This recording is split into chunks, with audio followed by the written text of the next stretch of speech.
Kebohongan 1.000 triliun, bagaimana perusahaan terpintar di dunia hancur dalam semalam. Di awal tahun 2000-an, jika Anda bekerja di Enron, Anda adalah raja dunia.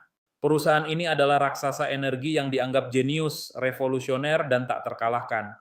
Mereka punya gedung paling mewah, karyawan paling pintar, dan saham yang terus meroket tanpa henti.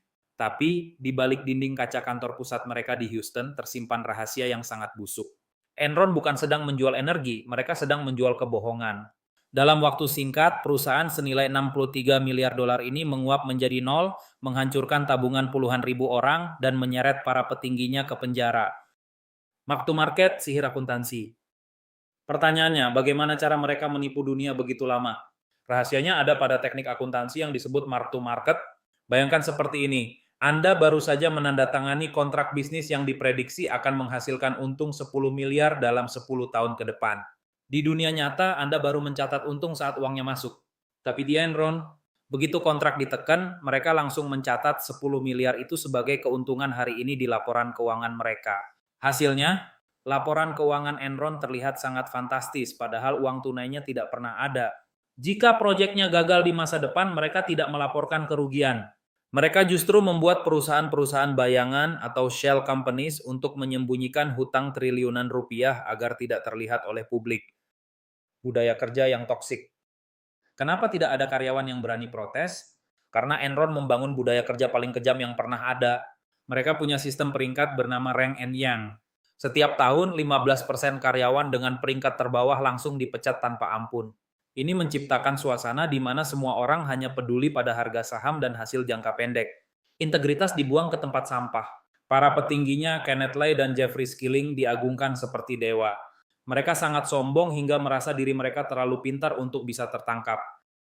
Runtuhnya Istana Kartu. Tapi setiap kebohongan punya tanggal kedaluarsa. Di tahun 2001, analis mulai bertanya-tanya, dari mana sebenarnya uang Enron berasal? Mengapa laporan keuangannya begitu rumit sampai tidak ada yang mengerti? Begitu kepercayaan pasar hilang, harga saham Enron terjun bebas dari $90 menjadi kurang dari $1 hanya dalam hitungan bulan.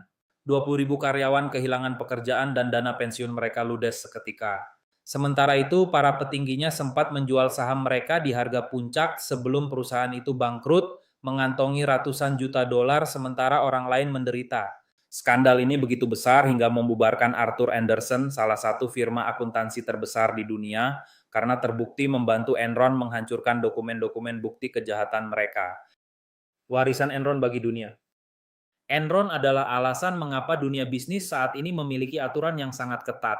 Lahirlah Undang-Undang Sarbanes-Oxley untuk memastikan perusahaan publik tidak bisa lagi memanipulasi angka semau mereka.